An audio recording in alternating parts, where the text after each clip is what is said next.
Welcome to the Relationship and Wellness Podcast with Nicola. Nicola runs transformational breakthrough programs for individuals and couples and has several award-winning audio programs. She also runs a holistic life therapist certification program where you can get paid to guide clients to profound change and work from the comfort of your own home. For details, visit www.nicolabeer.com today. Please note, places are limited and are available on first-come, first-served basis. Hi and welcome, so happy you're here. I'm going to be talking today about the pursuit of financial success and how that affects relationships. We all have our individual dreams, goals and an idea of what a life well lived means to us. I've worked with many people where achieving financial wealth and success is their main focus. Their work or financial status is how they identify themselves, which is great if it works for them and does not impact other areas of their life. And by that I mean it doesn't impact their physical, emotional and mental well-being through overworking and pushing themselves so hard, or cause them to have strained relationships. I've seen all too often the pursuit of financial success damage relationships and even end in divorce. So it's important for me to shed some light on this topic and share some tips on how to reduce the impact of financial drive and goals where they limit or hurt relationships. So first of all, I'm going to share the different areas and ways that financial success pursuit can hurt relationships. And I'll share a few experiences of different couples that I've worked with their names changed. Adam and Lara came to me because they were on the brink of separating and decided to give their marriage one last chance. Lara had come to hate Adam because she was carrying all the financial burden. When Adam lost his job at the start of COVID, he had been unemployed 5 years prior to that, and this just ignited the stress and annoyance within Lara. She couldn't believe that it had happened again. Adam was looking for a job and he was doing all he could in a sector that had collapsed, and he firmly believed that Lara should just relax, that he would make more money in the future, it would balance itself out when his sector returned to a good standing, and that they were a team, it would all be fine. Lara was not so happy. She had 3 properties and she had big ambitious goals to acquire more assets in different countries. Financial success and living a great life was so important to her, and it crushed her that the man that she loved was ruining her dreams and plans. Adam was so hurt by her approach because even the year that he had off when he was unemployed 5 years prior, he still contributed financially. He used all his savings to make sure that he was paying 50-50 for all the household things, for all the children's activities, the children's needs. So he was couldn't understand how Lara was harmed by his previous unemployment and by this unemployment. He believed as soon as he could, he would make it up, and even said to her, look, you can just take time off. I will carry the family. But Lara was holding on to so much resentment. She was so irritated that she had all of these savings and Adam had no savings. Adam couldn't believe that their love and marriage did not mean more than money to Lara. Lara and Adam aren't alone in this situation. In fact, a study carried out by the American Sociological Review found that from all the men they researched, there was an increase of 32% risk in divorce amongst men who had lost their job compared to those who were in full-time employment. And this study supports the fact, perhaps, that many couples need support in transitioning into a new way of life where the husband is no longer working. And it's one of the many reasons why I facilitate breakthrough programs for those people who go through unemployment, whether it's men, whether it's women, because it's not only, of course, the financial fallout that may happen, but if someone is made redundant, it definitely can affect their self-esteem. Many people can go into a kind of depression. They can feel, I'm not good enough, I'm rejected, I'm worthless. these negative beliefs can start to creep in. There can be unresolved emotions that people carry, like anger, loss, stress, and then there can also be mixed in with that a lot of fear about the future, fear about the relationship. And over time, these negative thoughts can just get so much that a person can start to feel that they're never going to be able to re-enter the workforce. They're never going to be able to get a job that's good for them. They're too old. The market's too difficult. And so these negative thoughts then create that reality, create that lack of motivation, and people stay stuck. So a lot of people come that do the breakthrough program. It's an intensive 3 days, and we just clear out all those negative thoughts, get them into a positive mindset where they believe, yes, I'm going to get a great job. Yes, I'm going to rebuild my finances. Yes, I deserve to be paid well. And I also work with couples where one person is so driven to save and to build their wealth and save and build their wealth that they are extremely tight with money. And this really affects relationships. Sometimes they're so tight they just don't want to spend on anything that isn't a bare essential, including treats for children, including holidays, visiting relatives, gifts for friends and relatives. They want to keep everything very tight. This was the experience for Chloe and Dan. They booked my relationship transformation program because they'd hit a rock bottom and they were arguing over money.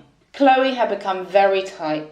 She questioned everything that was paid for, even medical bills, trips to see friends and family, weekend activities. And although Dan wasn't careless, he was tired of being controlled. Chloe wanted Dan to take a packed lunch to work.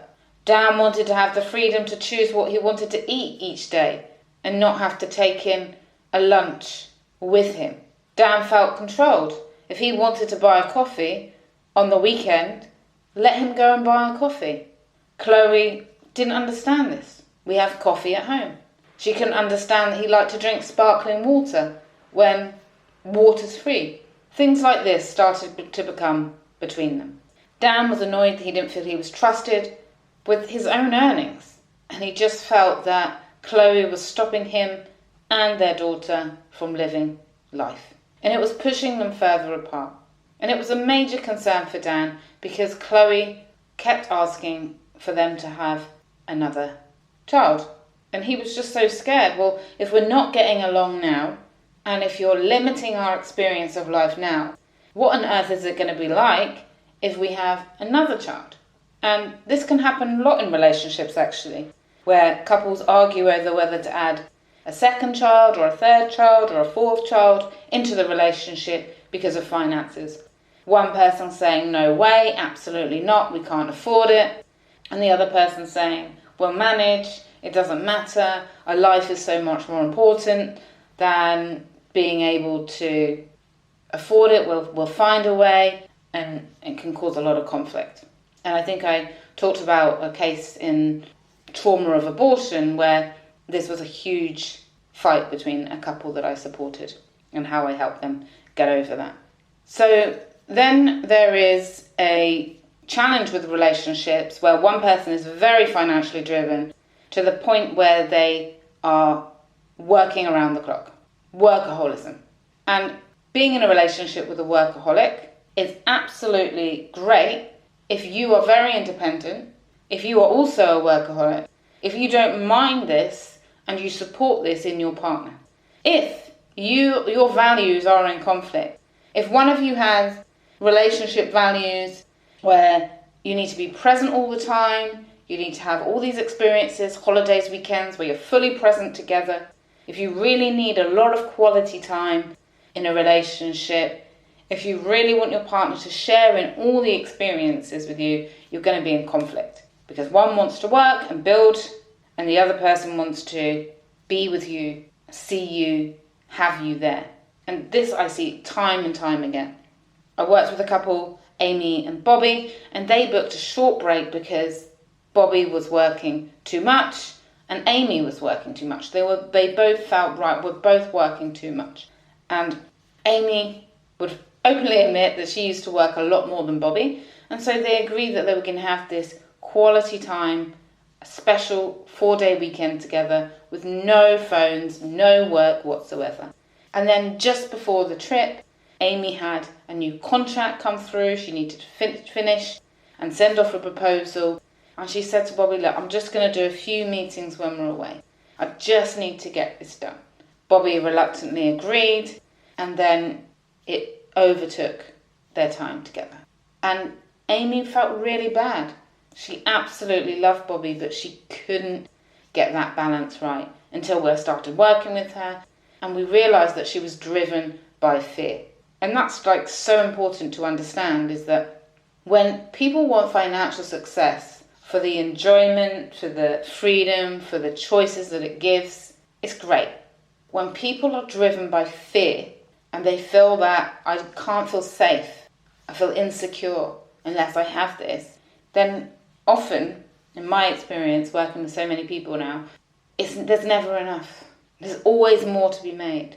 And people are trying to get that security and that safety from financial means, and the security and the safety has to come from within us. And that strength that comes from within us is like, you know what?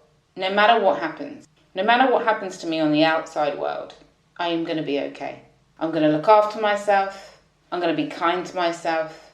I'm going to speak constructively and compassionately towards myself. And no matter what life throws at me, I'm going to be okay. I'm going to be able to get through it. And if you have that belief from the core of you, that confidence, that self-love and assurance, you don't need to be going for all these things because of fear. You can go for them all because you want them all, and that's important and that's exciting and that's who you are and that's passion. If you're driven by those insecure feelings, there's never going to be enough. It's always going to be in you. So we need to get rid of that fear, because that's what makes people feel uneasy, feel unhappy, worry in a relationship. And being worried all the time, living your life with worry, is not a good, obviously, a way to be. Brian Robson, a professor from the University of North Carolina and psychotherapist, conducted a national study on couples with and without a workaholic person. The findings were concerning. Relationships where one or both parties were workaholic were 40% more likely to experience conflict and or separation than a couple without. 40%. And these stats are understandable.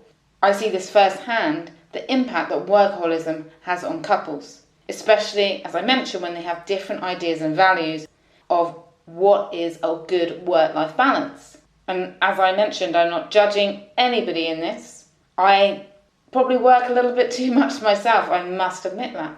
However, I would always make sure in my relationships that the person that I'm with understands, appreciates, they can tell me when they're upset about it, we can agree things that we're going to do together and I commit to them, and I'm not letting them down.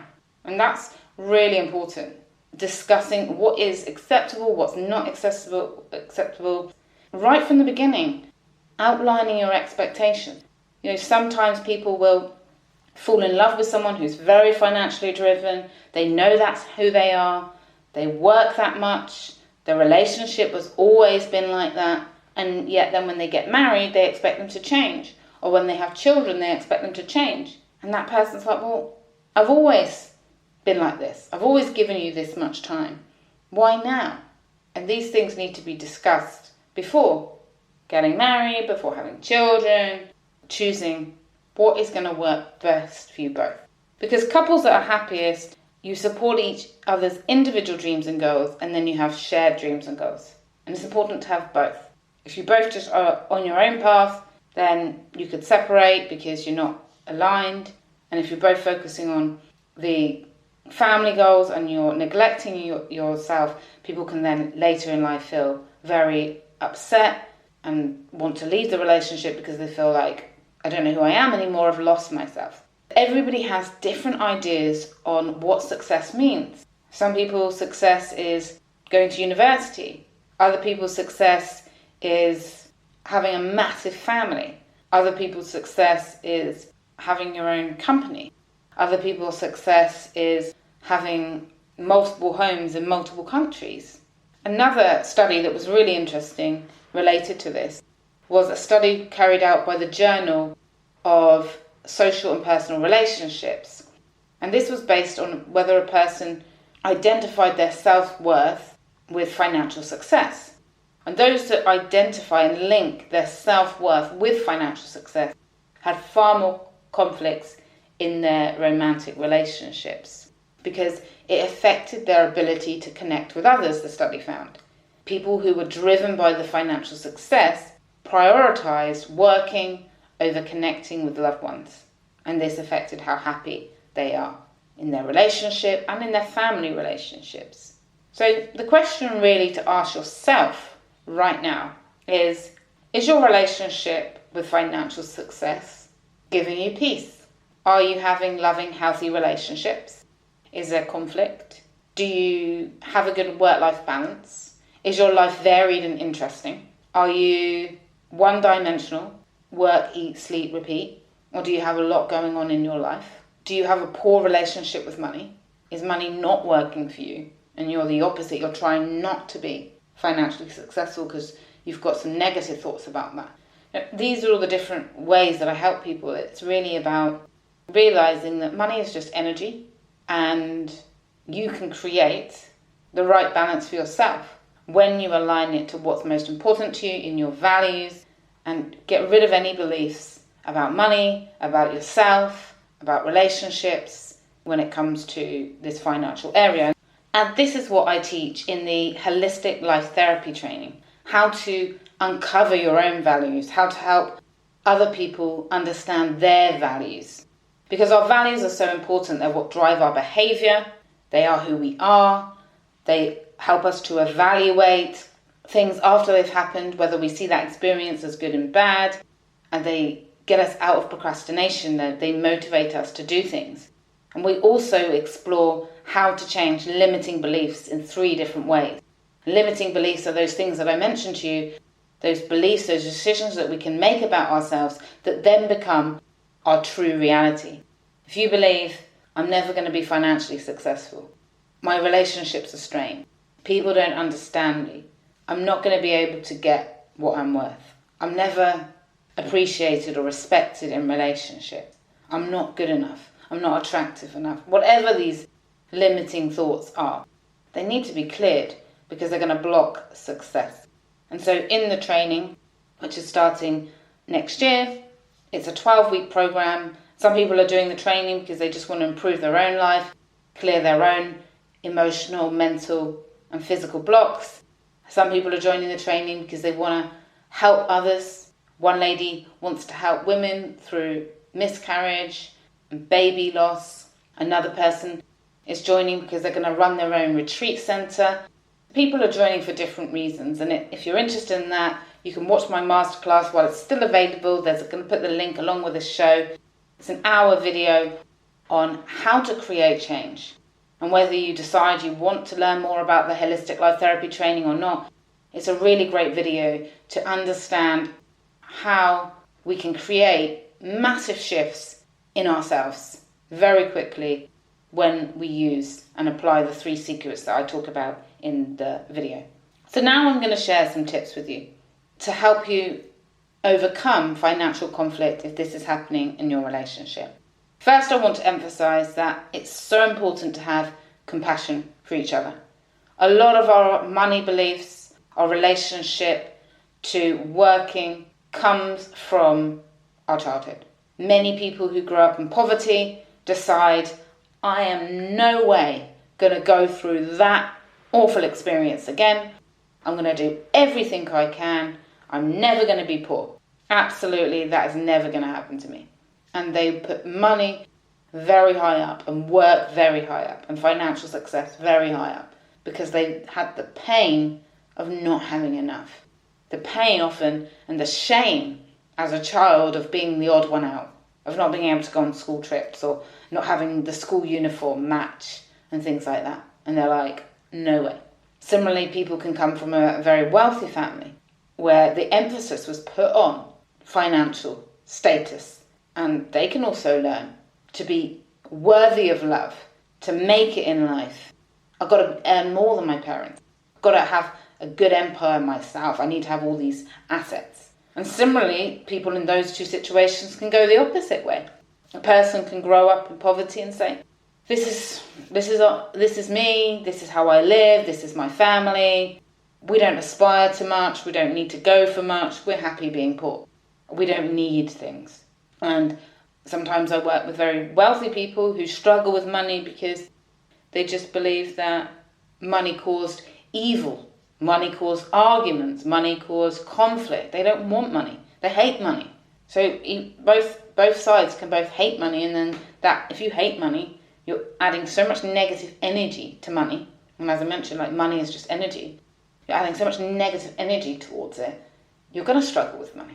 So it's very important, if you are listening to this and you're struggling with money, to clear out those negative beliefs, to get rid of any association with money that's not supporting you, because our beliefs create our reality. So what can you do as a couple if you're having conflict? It's so important to sit down and go through your lifestyle choices together. What is really important to you? What really makes you happy? Does wearing designer brands make you really happy? Does going on holiday make you happy? What do you both really want? And finding a way to have and accommodate one another, putting a spreadsheet together, going through your incomings and outcomings, having maybe a set amount you can spend each quarter, each month, each year on your individual things that you really want to do, where it's balanced, it's equal, and you get to have that money where the other person can't judge, can't say, what are you doing with that and what are you doing with that? You both get that freedom and it's agreed. And one can spend it on alcohol and going out if they want to, the other person can spend it on handbags, the other person can spend it on whatever it is that it is important to you. That can sometimes help couples.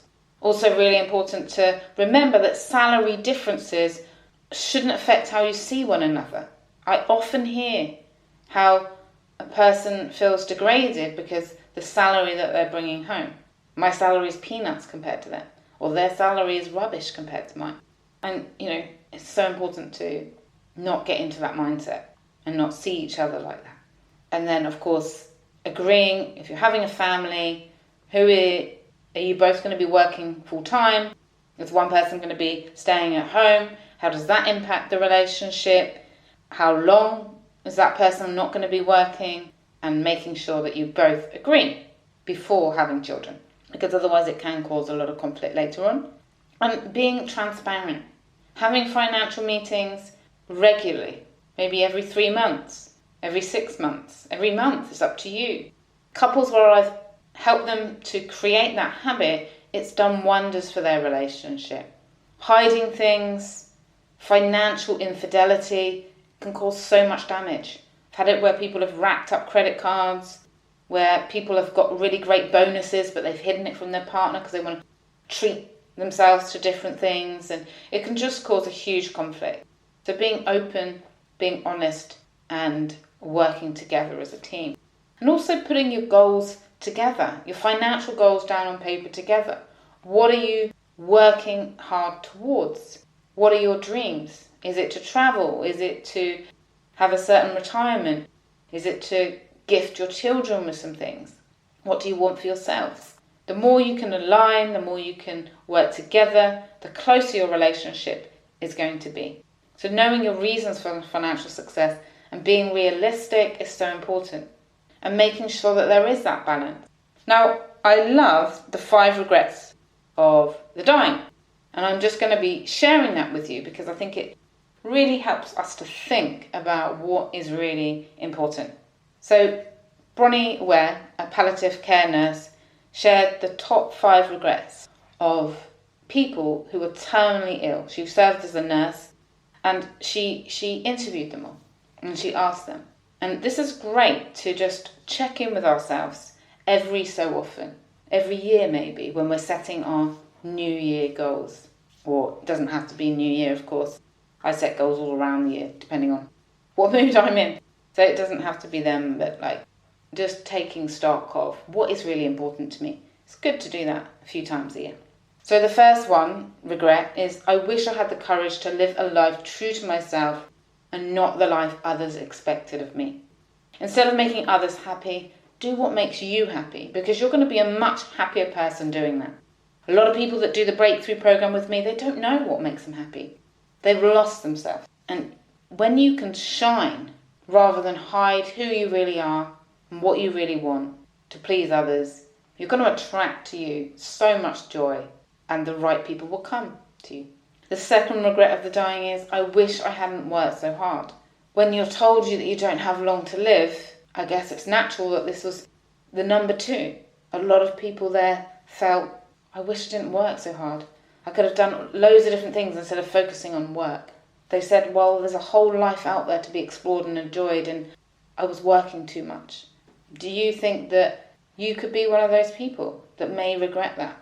So looking after your relationships and yourself is so important. Then there is the wish I had the courage to express myself. A lot of people tend to suppress emotions to avoid any difficult conversations or confrontations. And they don't share their emotions. They suppress.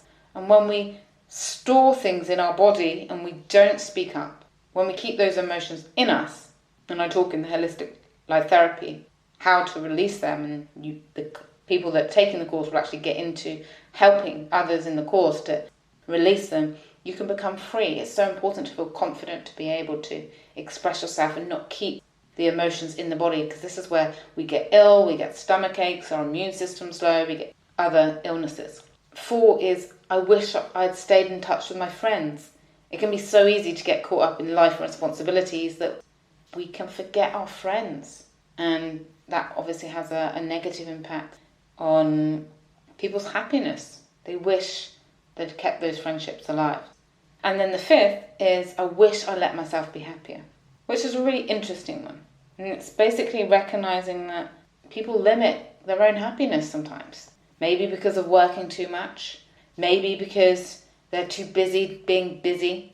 They're not smiling. They're not allowing themselves to enjoy happiness. Or they're not allowing themselves to pursue a career that's going to bring fulfillment, that's going to bring purpose. They're not going and taking risks in different areas of life. And that's one of the sad things that I sometimes see when I work with people, that they're so caught up in this financial success that they're staying in jobs they absolutely hate.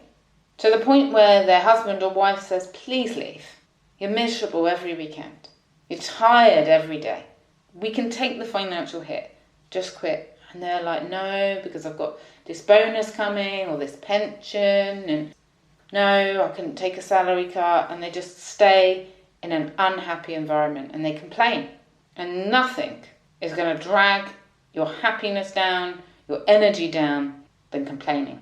So by all means, do anything if you can do it without complaining. But complaining really affects relationships, affects your own happiness, and it's just not worth it. So I hope you enjoyed this episode. From my heart to yours, I'm going to be creating other podcast coming up on what to do if you're working together in a relationship, because that has different financial stresses and relationship stresses. So that will be coming up. And wishing you a wonderful day ahead. For those of you that are interested in learning a bit more about the Holistic Life Therapy School, I have created a masterclass. It's free at the moment, and it talks through the 3 key secrets to creating lasting change. So whether you're interested in joining the school or not, I'm sure you'll love it. And I'm going to put the link provided along with this episode. Take care. Bye. Thanks for listening to the Relationship and Wellness Podcast with Nicola Beer. If you are interested in finding out more about becoming a holistic life therapist, would like to get Nicola's mentorship directly, or check out the award-winning audio programs, visit www.nicolabeer.com today. Subject to availability, a waitlist may apply.